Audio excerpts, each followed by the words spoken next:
Hello beautiful soul! Welcome back to my channel. This is my channel. I'm from Japan, Kabayan Aquarius. This reading is for you. November 18 to 24, 2024.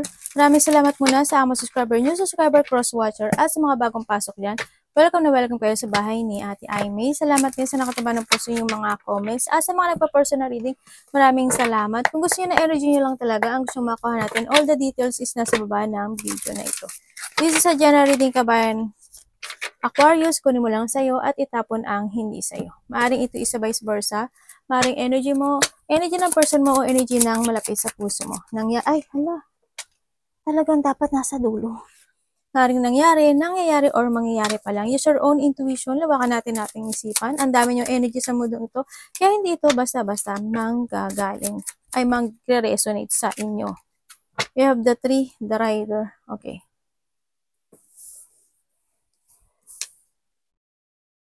Okay, iba dito is nagkakaroon kayo ng problema. No, may mga problema sa family, ganyan, may mga problema sa karelasyon, and also nagkakaroon sa inyo ng spiritual growth sa iba. Sa nakita ko dito. Andito rin yung may mga chismis ako nakita. May mga problema, small problem, at may mga chismis, may mga pag-iusapan ka raw sa nakikita ko dito. Yung iba sa inyo is nakakaranas daw kayo ng anxiety, kasi may mga gusto kayong makamit to. Kasi you look to the future, kumbaga. Nagkakaroon na awakening, you look to the future, kaso na anxiety ka or nagkakaroon ka ng stress dito, no? May mga situation na nai-stress ka either to your family or this man, no? Maybe you are related to this man na maaring they're a parent, husband, kapatid, anak, kung sino man yaman, asawa, ganyan. O ikaw, maaari ikaw rin to, di ba? Andito yung sitwasyon na may mga mararamdaman ka rin daw na excitement sa iba sa inyo. May mga exciting, may mga small problem, may mga makakaramdam ka raw ng pagkabalisa actually sa iba sa inyo. May pagkabalisa, may mga kasi this is a excitement. Kumbaga, in the future or this week, ang nakikita ko sa iba, may mga exciting ako nakikita na darating sa inyo. Na ikaka-excite nyo. Iba dito is spiritual growth. Kumbaga, meron kayong ginawa from the past na maaring ma-receive nyo this time. Yan yung nakita ko. Merong karma from the past. Ako nakikita. Depende na lang yun kung ano yung ginawa nyo in the past. Ganyan. Kumbaga sabi nga dito, what goes around comes around. May mga karma from the past ako nakikita. Also, iba dito is spiritual awakening, spiritual growth, ganyan. May mga sigla, may mga excitement ako nakita. Also, with it comes to a rider din, iba sa inyo is siguro meron kayong mga situation na bigat na dinadala o kaya may mga biglaang mangyayari, you will receive something news, good or bad to, or messages, ang nakikita ko dito, from someone or sa mga gagawin mo activity, kaya may mga gagawin ka daw activity also, yan, baka iba sa inyo is magiging busy, may mga biglaang mangyayari din, maybe you do your fashion this week, more on activity and fashion na nakita ko sa iba. Tingnan natin ang energy mo. Aquarius, anong energy mo this week? Ano po energy ni Aquarius this week? 3 of Cups. The water in Cancer and the fire element.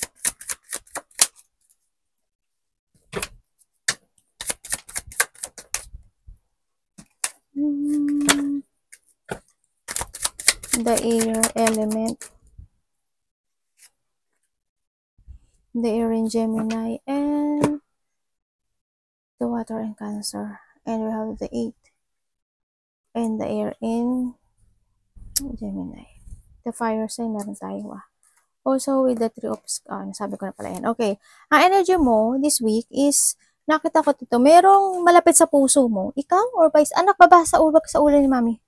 Ikaw or malapit sa puso mo, magkakaroon ng pag-uusap, ako nakikita, about Maybe this is a problem, mga wino-worry, pag-aalala, wino-worry sa buhay. Maybe, meron din ako nakita dito na maybe this is your friend, or malapit sa puso mo na they want to give love and support sa'yo.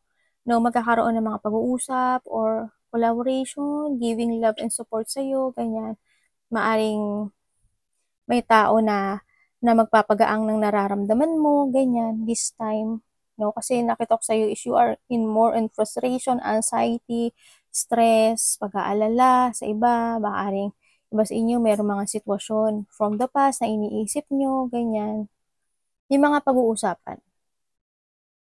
Ako nakita, kumbaga, may union, no? May union. May taong makipag-usap sa'yo or may mag-usap or union. Ako nakikita.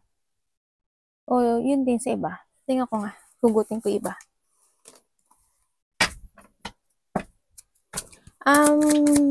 Oo. Sa tingin ko, yung iba dito, kausap nyo to is, this is a person from a distance.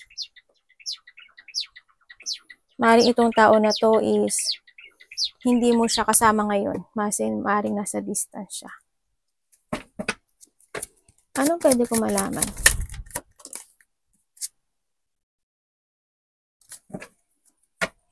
The water and Pisces. The fire in Leo. Yan. Okay, maaaring you are related to Leo also. Baka si Leo mapapakausapin mo. Yung sinabi ko naman yung mga element and energy ha. Yun, meron dito ako nakikita na parang you're faking your happiness. No, parang pag nakikipag-usap ka, hindi mo ipapakita na malungkot ka, ganyan. Na you're okay, may mga pinagdadaanan ka. Pipilitin mo pa rin na maging masaya sa harap ng ibang tao or sa harap nitong tao na to sa nakita ko dito. Pero andun yung pag-uusap nyo na about to your problem, no? Or vice versa tayo, ganyan na nakita ko dito. Nakita ko yung stagnant mo. Andito yung sitwasyon na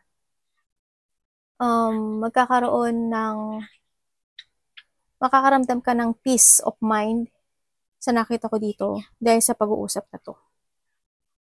May tao na makapagbibigay sa'yo ng peace of mind or makakapagpagaang ng nararamdaman mo this time.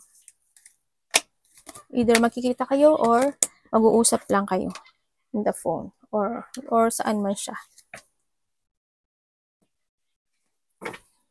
Anong parating kay Aquarius? Maaring 1 day, 1 week, or 1 month. Pero sa tingin ko, weeks lang to. Day and weeks. O baka oras nga lang to.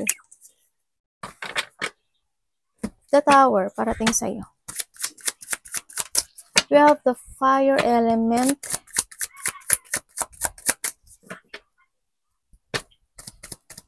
And the air element. May mga biglaang mangyayari. Anong pwede kong malaman? About what?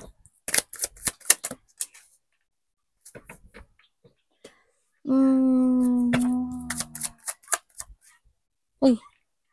Parang sinalo kong ganun yun.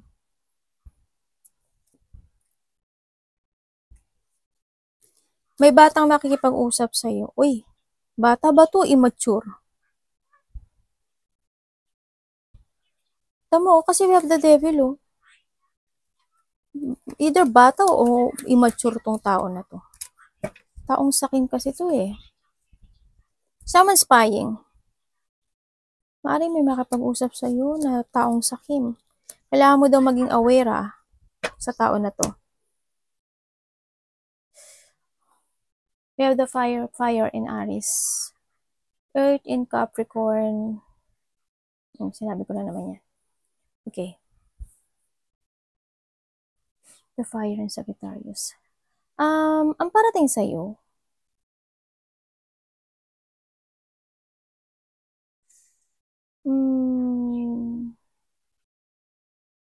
matagal mo itong nararamdaman eh. Matagal na itong meron ka. Problema. Sa tingin ko matagal na to. Merong mga problema, struggle, burden in life, ang nakita ko to, or yung mga baka dito is more on crisis pa nga, mga problema talaga, no?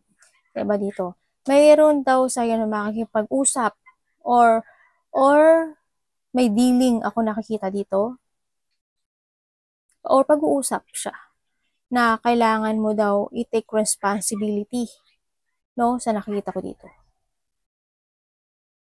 Meron ka daw responsibilidad na kailangan mo tapusin. Ano yun? Yun ang sabi. Tanda mo lumabas si Devil, ah. Yun. Maring pag-uusapan nyo dito is money or anumang bagay na to na related ang foundation, family, trabaho, ganyan. Meron ka daw responsibilidad na dapat mong tapusin o dapat mong gampanan o dapat mong, kasi may dealing ako nakikita, dealing, partnership, ganyan. May sitwasyon na nagkaroon ng plano, parang iba dito is a plano, yung iba ha, plano. O kaya may makipag-cooperate sa'yo na related ang money. Sa iba dito, may makipag-cooperate sa'yo na related ang money na kailangan mong pag-ingatan kasi magkakaroon ng problema.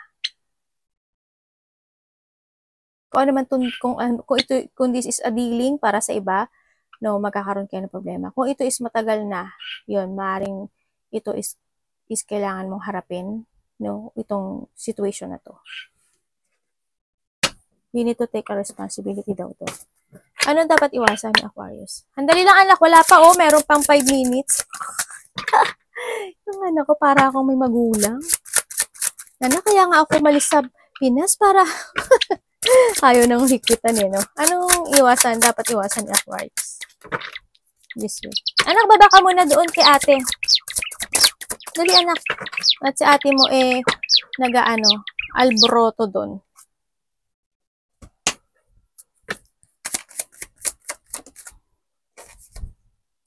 Takma ko muna kasi sensor din.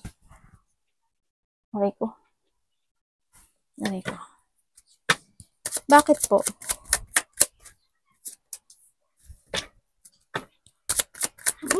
Paano yun? Bakit? Ano? Ano? Uy.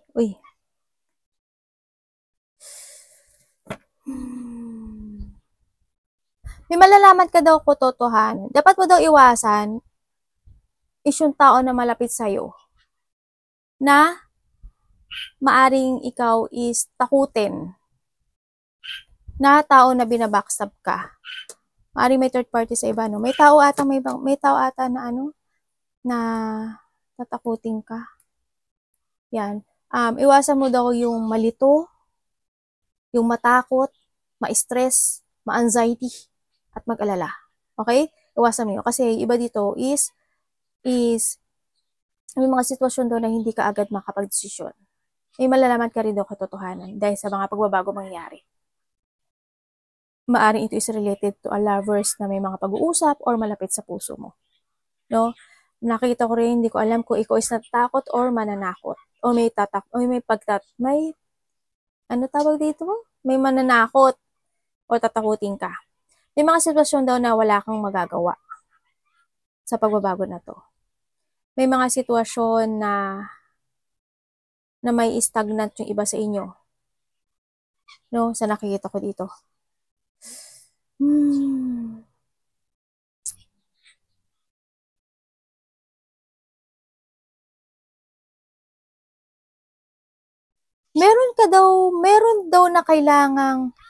Meron daw kailangan dito na gawin.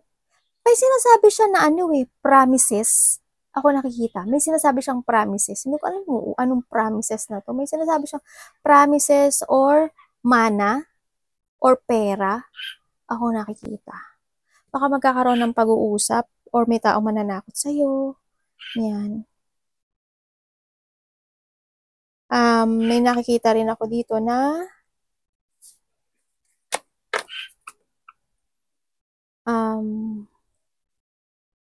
siguro tapos na yun sa iba sa inyo. May nakikita ako doon na dental clinic. Hindi ko alam ano related sa dental clinic. Ganyan. May dental clinic ako nakikita. And then, in the past, parang may nawalang, may namatay, or may tao lang na nag-abandon na sa'yo or inabandonahan mo. Yun ang nakikita ko. Ala, binibigyan mo ka naman. Bibigyan! Diyos me, yung marimar. Wala na ako naging matinong damit sa mga anak ko. Diyos me, yan daming popo. Nagawa akong ganun.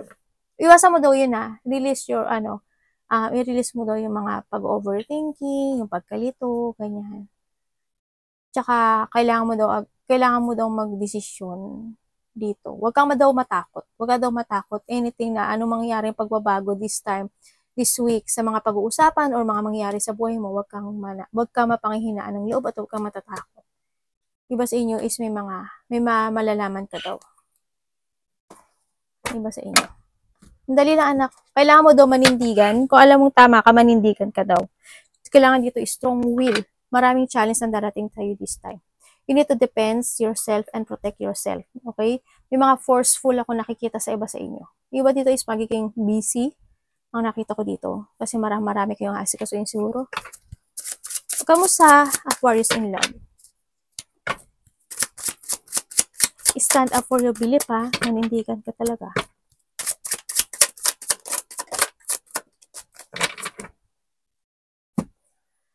We have the Justice. So, meron ba kayong gusto mong justisyahan? We have the Earth in Virgo, the King, the Earth, Taurus, Virgo, and Capricorn, element, energy. Ano yan? Oh my God, Three of Swords. And the Five of Wands. Yung humingi ng hustisya. May tao na delikado. Hindi ko alam, parang hindi siya stable, actually. May tao na sakim, may tao na obsessed, makasarili. When it comes dito sa relationship mo, may taong player, there's a separation pala. But dito may separation. Kung titignan mo, we have the king and the queen, di ba? Pero nasa gitna nyo si sword. Sabihin na hindi kayo sa isa't isa. Isa sa inyo sakim. Isa sa inyo is, hindi ko alam bakit parang may hinihingi siya sa'yo Hindi ko alam parang kung itong tao na to is ginamit ka lang niya. Kasi parang may nakita ko dito na tao na ginamit ka lang. Actually, there's no love. Pero naging masaya kayo. Nakita ko naman. There's no love kasi why? Nandito yung tao na to is a very dangerous person. Is a person is disloyal. Ito yung tao na more on chaos. Nakikita ko sa kanya. Disorganized. Tao na mapagpanggap. Actually, pera lang ang kailangan niya sa'yo. Or vice versa tayo, no? Or, walang love pero kinailangan ka niya. No? Sa nakita ko dito. Tao to na,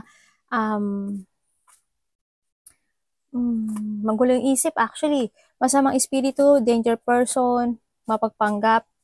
Yun nga, obsessed, maaring ito is a materialistic sa iba sa inyo, di ba? Out of control, disloyal, and as in, hindi siya good When it comes to love, wala. There's a separation. Ako nakita sa inyo ganyan. Nadidepress ka lang sa na to. Sobra kang nadidepress. Pero ang nakikita ko dito, pwede i-explain nyo pa sa akin ibang part na to. Andali lang anak, ito na, last na to. We have the Fire in Leo. And the Eight of Cups. The Water and Pisces and the Six of Wands is the Fire in Leo. Okay, sinasabi dito na in this relationship, there is something missing sa inyong dalawa. Wala yung love sa inyong dalawa dito, no? Ang yung sitwasyon na isa sa inyo is naging under. Kumbaga, na-control ka ng ng tao na to or vice versa. Ako nakita. And then, yun nga, maaring may isang umalis as hindi na rin siya masaya or umiwas, ganyan. Na dito rin, ang kulang dito sa relationship na to is a love. Kasi hindi ko nakita yung love. Kasi more on panggagamit ang nakita ko dito. Sorry yun na talaga. Yun talaga yung nakita ko. May tao dito na na mas sinunod niya yung gusto niya. Umalis siya kasi mas ginusto niya yung gusto niya sa buhay niya. Yung goal niya sa buhay niya, yun ang sinunod niya. Mas pinili niya yung kaysa pinili ka niya. Tingnan natin. Wala, namatay na naman yung iPad ko. Dali anak. Mamaya ka na nga. Advice po. Universe advice po kay Aquarius.